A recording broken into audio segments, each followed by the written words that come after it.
In this video, we're going to walk step by step through the process of unpacking or deconstructing a standard so that we can design better instruction, better formative assessments, and better common assessments. When we deconstruct a standard, we are not just rewriting it in simple words. We're identifying what students need to know, what they need to understand, and what they need to do at increasing levels of rigor.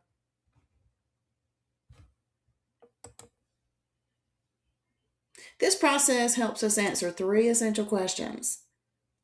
What is the standard really asking students to learn? What does mastery look like at different levels of cognitive demand? And what evidence would prove that students can meet the standard independently? Today, we'll use grade 9 argumentative technique standard as our example. This is a great example because it includes both interpreting and constructing expectations. In other words, students must be able to analyze argumentative techniques in texts they read, and they must also be able to use those techniques in texts that they create.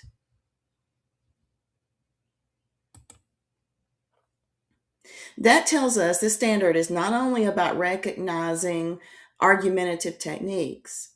Students must make judgments about how well those techniques work, and they must use those techniques in their own writing or speaking.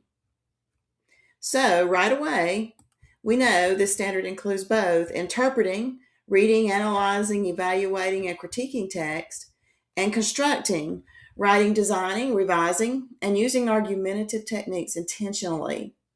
That distinction matters because if we only give students a multiple choice quiz about, for example, ethos, logos, and pathos, we've not fully assessed the standard. We've checked some knowledge, but we've not measured the full intent of that standard. Keep this in mind, it's very important.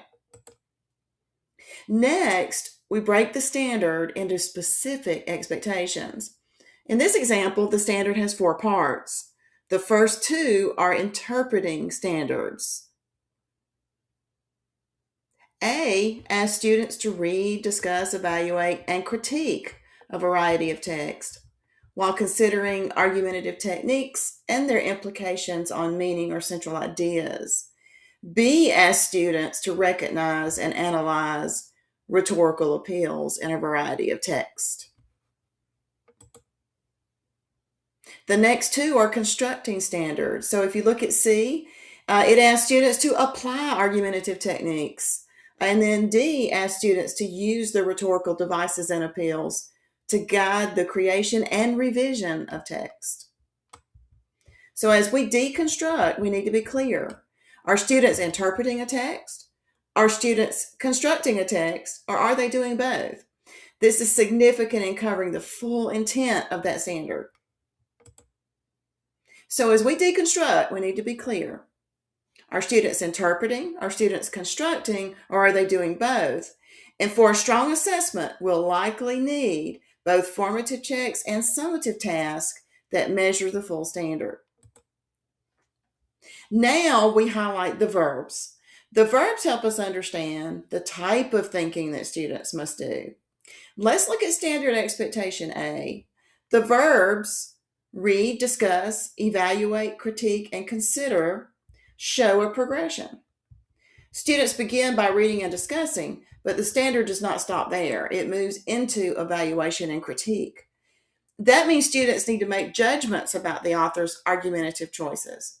They need to explain whether the techniques are effective, how they affect meaning, and how they shape the central idea. Now, let's look at B. These verbs are recognize and analyze. This tells us that students need to first identify rhetorical appeals, but they will need to explain how these appeals work and why they matter. For C, the verbs are apply, enhance, and engage. This moves students into construction. They're not just naming argumentative techniques. They are using them to make their own writing stronger. And then for D, the verbs are use, guide, create, and revise. This tells us that students must use rhetorical devices and appeals not only in drafting, but also in revision. That revision piece is important. It means mastery includes the ability to improve writing based on purpose, audience, and argument. After we identify the verbs, we underline the nouns and the key concepts. These tell us what students must know and understand. Note the key concepts on the screen. These are not just vocabulary words. They're the conceptual building blocks of that standard. For example, students cannot evaluate the effectiveness of rhetorical appeals if they do not know what ethos, logos, and pathos are. They also cannot apply argumentative techniques strategically if they do not understand audience, purpose, claim, evidence, reasoning, organization, and tone. This is where we begin to separate the standard into three categories: know, understand, and do. We ask three questions. First, what do students need to know? Second, what do students need to understand? Third, what do students need to do? Let's apply that to this standard.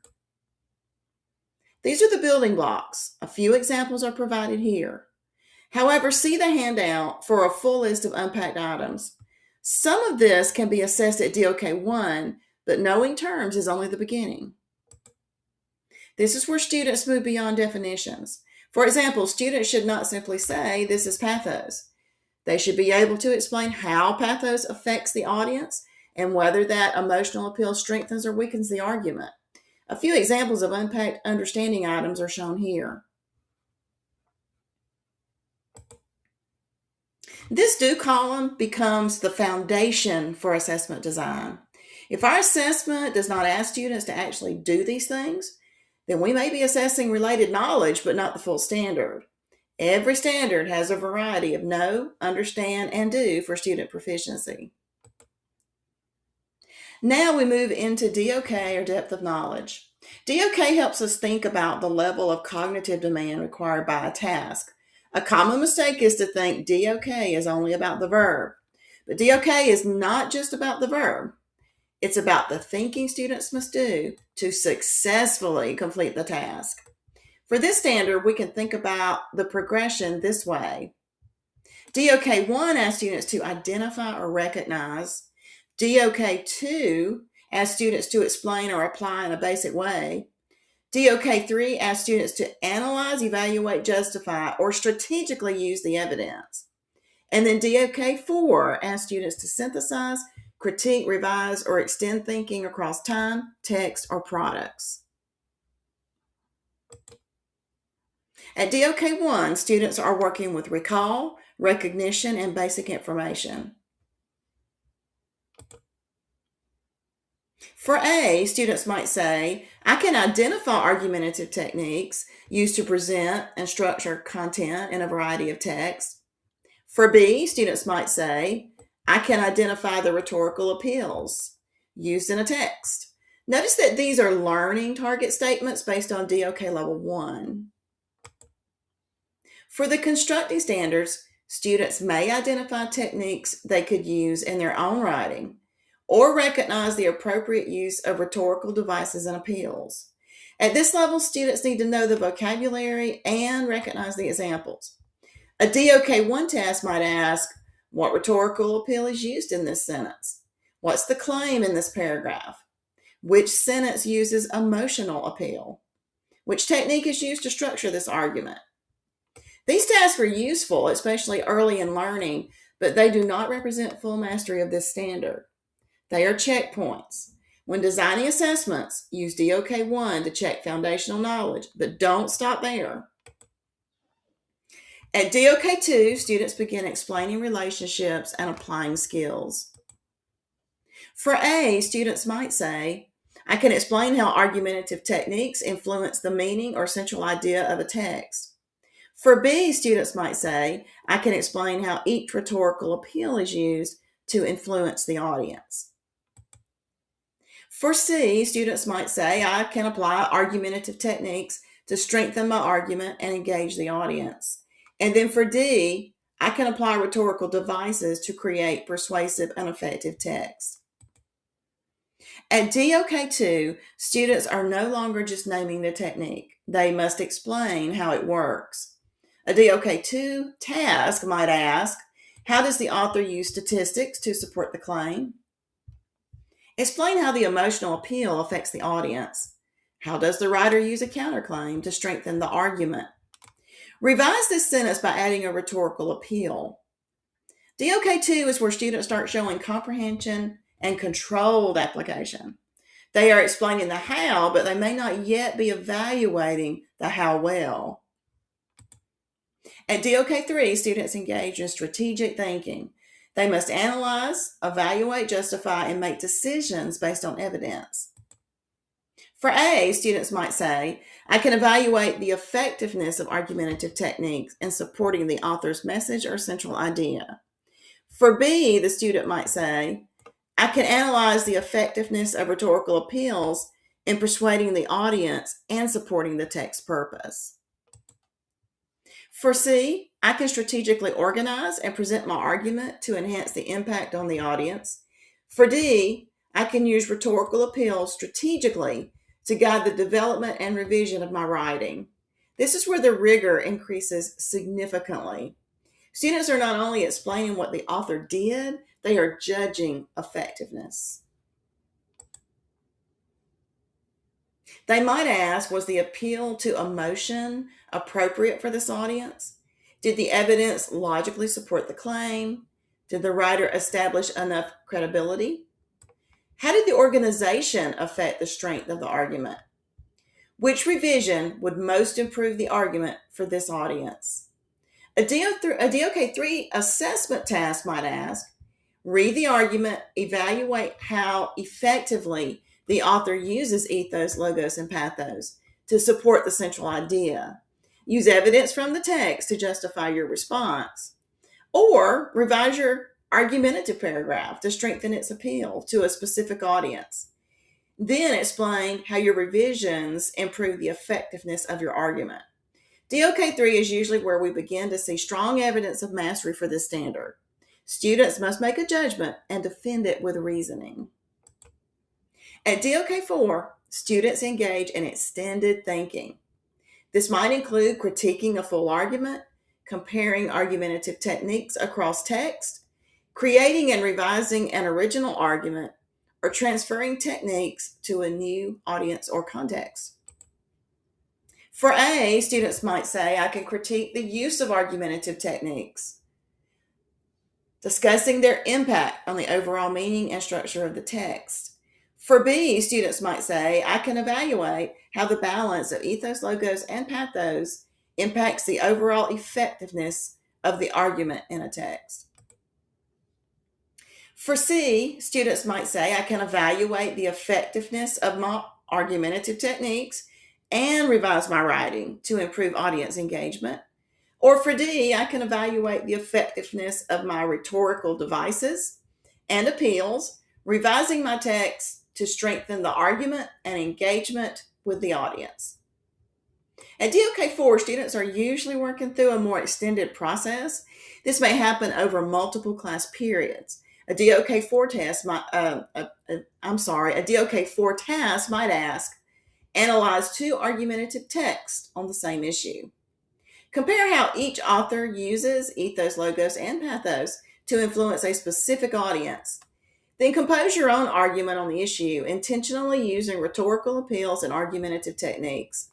After peer feedback, revise your argument and write a reflection explaining how your revisions strengthen and audience engagement and argumentative effectiveness. Notice what makes this DOK4. It's not just longer. It requires students to analyze across text, evaluate author choices, construct their own argument, make strategic rhetorical decisions, revise based on purpose and audience, and reflect on the effectiveness of their choices. DOK4 does not mean a harder worksheet. It means extended thinking, transfer, synthesis, or revision over time. In other words, no just add 3 more questions and call it DOK4. The DOK police may not come, but your assessment alignment will suffer. Once we have analyzed the standard by DOK level, we can create a full deconstruction chart. This chart becomes the bridge between the standard and the assessment. You have been given a handout that models using this standard. Now we use the deconstruction chart to make assessment decisions. The chart tells us that different DOK levels require different types of assessment evidence. DOK 1 can be measured with selected response. DOK 2 may require short explanations, annotation, matching with justification, or a brief constructive response. DOK 3 will require analysis, evaluation, justification, or a revision with an explanation. And DOK 4 usually requires a performance task, extended writing task, synthesis task, portfolio piece, or a revision process. So if we want to assess the full standard, we need a balanced assessment plan. A formative assessment might check whether students can identify rhetorical appeals. Another formative assessment might ask students to explain how an appeal influences the audience. A more rigorous formative assessment might ask students to evaluate which appeal is most effective and justify the answer. A summative assessment might ask students to analyze an argument, write their own argument, revise it, and explain how their rhetorical choices strengthen the final product. This is the heart of assessment design. We do not start with the question, we start with the standard.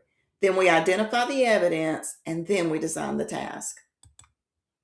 Before finalizing an assessment, we need to check for alignment. Does the task measure the actual standard or only related vocabulary?